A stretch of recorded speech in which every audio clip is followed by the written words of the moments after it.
Hey guys, welcome to Big Wind Sailing Tuesday Talk. I'm going to change the name from True Talk Tuesday to Tuesday Talk. It's a lot of T's right there, yeah buddy. Anyway, today I'm going to talk about the safety equipment I'm going to have on board and while I sail down the East Coast and on to the Bahamas. So first you're going to have the basic stuff like life vests, flares, first aid kit, an overboard sling for somebody that falls overboard to throw in the sling. It's kind of like a horseshoe-shaped sling, flotation device. Air horn, the normal things. But there's also, if you're going to be out to sea, you also need some stuff called, more advanced safety things, like an EPIRB. So an EPIRB is an emergency positioning indicating radio beacon, and that will alert the Coast Guard of your GPS coordinates. And usually the expensive ones are usually go for like 48 hours. The ones you take on like hiking or backpacking, those are smaller ones, cheaper, and they only last for like 24 hours as far as once you set them off. These are really important. The one I'm getting is like $400, so hopefully you never have to use that. Another piece of safety equipment I'm getting is an AIS. And an AIS stands for Automatic Identification System. What this does is you hook it up into your boat, into your all your GPS systems and VHS systems, and it will see all the other boats around you that have this system. And by law, the big oil tankers and any commercial boats need to have this installed. They have a Class A, which is a little more powerful and sends its signal out maybe every 3 to 5 seconds.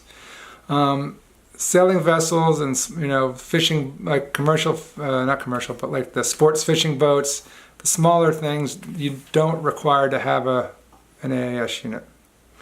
But it's very safe to have one, so I am getting one. There's 2 types of Class B, and Class B means it doesn't draw as much power, and it only gets signals or sends signals every 30 seconds instead of every 4 or 5.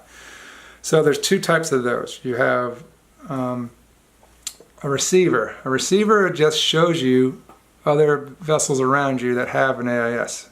So it does not show them. It does not show them your vessel. So obviously the second one is called a transceiver, which actually shows your location and it sees the other sailing vessels or any vessels around you, and it shows speed, course, and GPS longitude and latitude. So having that will give me a lot of confidence just when I'm out around shipping lanes or what have you. A lot more confidence that I won't ever have to use the other kind of other safety equipment like the life vest or anything. So hopefully I'll avoid collisions, especially if I ever decide to start sailing at night, which you definitely have to have an AIS at night if you're all along the coast or in a high traffic area. So another piece of safety gear that I'm not getting at the moment is a life raft. I'm going to use my dinghy. I've been thinking about that for a while. The life raft, it costs like $1,000 for a 4-person one, and every 2 or 3 years you have to get it recertified, and it costs another $500, so it's very expensive. I'm not planning on crossing an ocean anytime soon. I'm going to stay around on the coast and maybe over the Bahamas, which is a 50-mile sail from Florida to the closest island called East Bimini, I believe.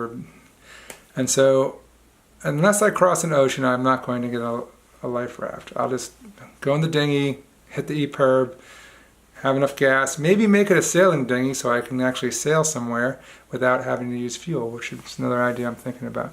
So anyway, if you guys have any comments or want me to do a video on anything else, like more detailed, I'm going to have videos of when I get the stuff and install it in the boat so you can see how it's installed. I've done a lot of research.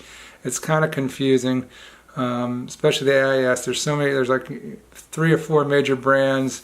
Sometimes you need splitters, all kinds of crazy stuff, and me being an ex-IT guy, I have to figure out all that stuff, and it's kind of just like being at my old job. Buying new technology.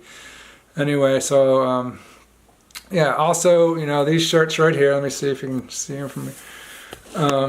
Big Wind Sailing shirts. This is a SPF 50 shirt or UPF 50, and the back is pretty cool. has the big logo. And these are really comfortable. They're stretchy. Go and get one and support me and the environment by not using sunblock. So that's all I'm going to say. Until next time, I'm out.